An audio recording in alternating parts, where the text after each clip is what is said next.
The assault rifle is a little bit more complicated. In World War I, they've got these bolt-action rifles, very fine weapons, firing great big rifle rounds like this. Problem with this is these can range accurately out to 2,000 metres, predominantly evolved in the late 1890s for warfare in Africa, frankly. In the trenches, they realised a number of problems with the bolt-action rifles on all sides. They're too long for trench warfare, and most warfare is going on, most combat is taking place, they realise, between about 400 and 600 yards. Well, you don't need a bolt-action rifle firing a range out to 2,000 for it. So initially they go down the idea of the submachine gun. Submachine gun solves some of your problems. It's more compact, it's got multiple fire, but they're only firing little 9mm parabellum rounds. They're usually only good out to about 150 yards. So if anything, this is too much, this is not enough. So in the interwar period, the Germans evolved the Kurt or the short round, same calibre as the rifle round, but this is only effective out to about 700 yards, which is what you want.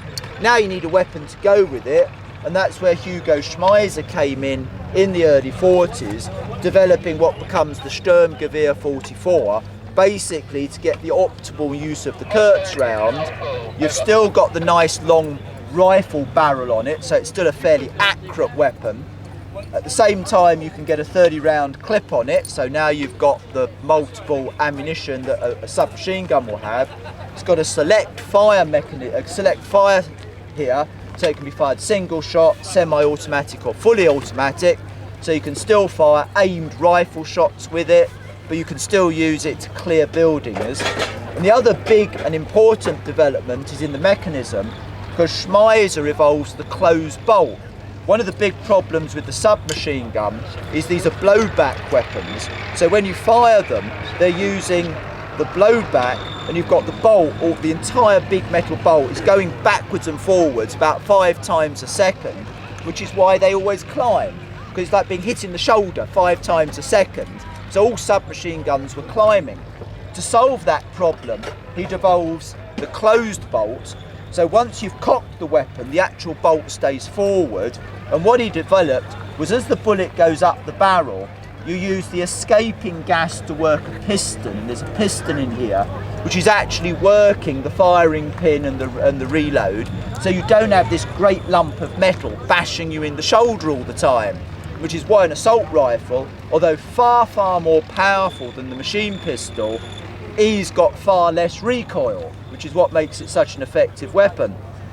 Many of the German defenders of Berlin were armed with this at the end of the war. The Soviets are mightily impressed by this weapon, kills a lot of them. So poor old Hugo Schmeisser is actually captured by the Soviets in May 1945. They ship him off to Tula, and he's put to work with a certain Sergeant Kleshnikov.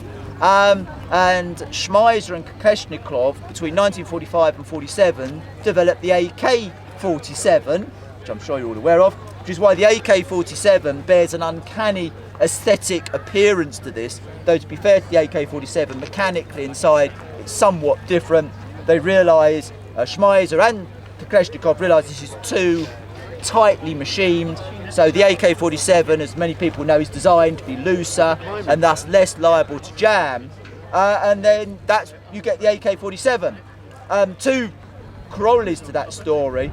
First of all, Kleshnikov, working within the Soviet system, was ordered, never admit you worked with a German, the designer of this. So all the interviews of Kleshnikov in 1950s, 60s, 70s, when he was asked, how did you come up with the AK-47, he said, pure Soviet genius.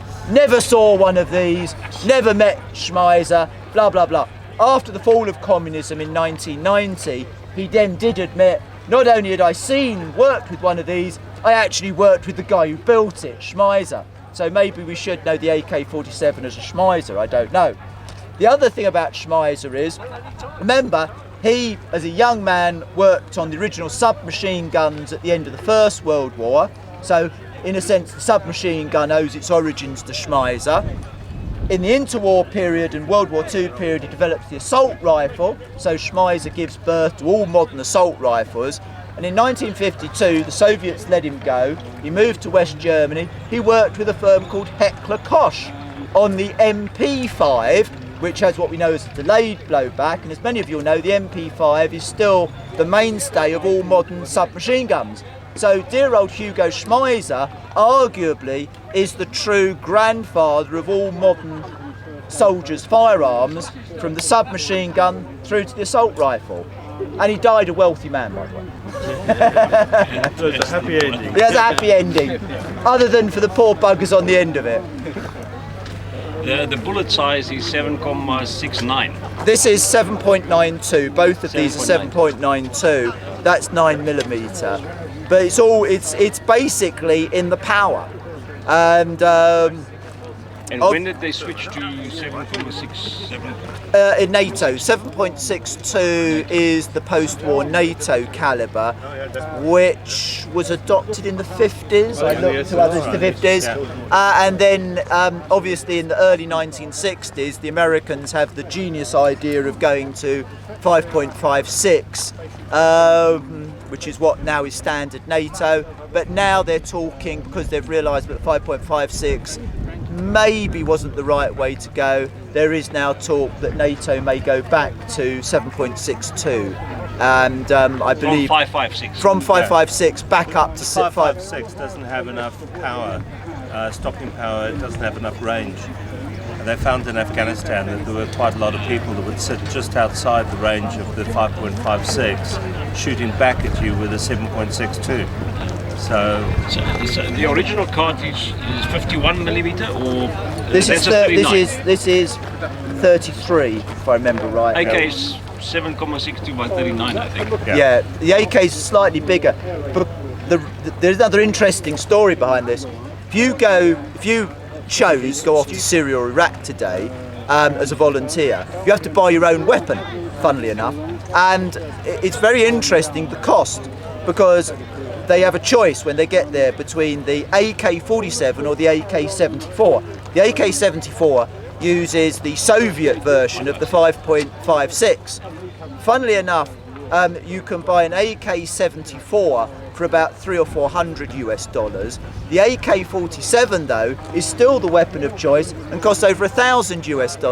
So again, it's suggesting that the 7.62 round is actually still recognised by those who actually have to use weapons in real as a better weapon.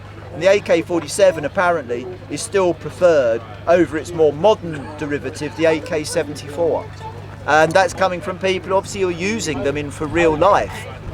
So, you know, as many people will say, if you want to know what the best gun is, go and ask someone who has to use them for real.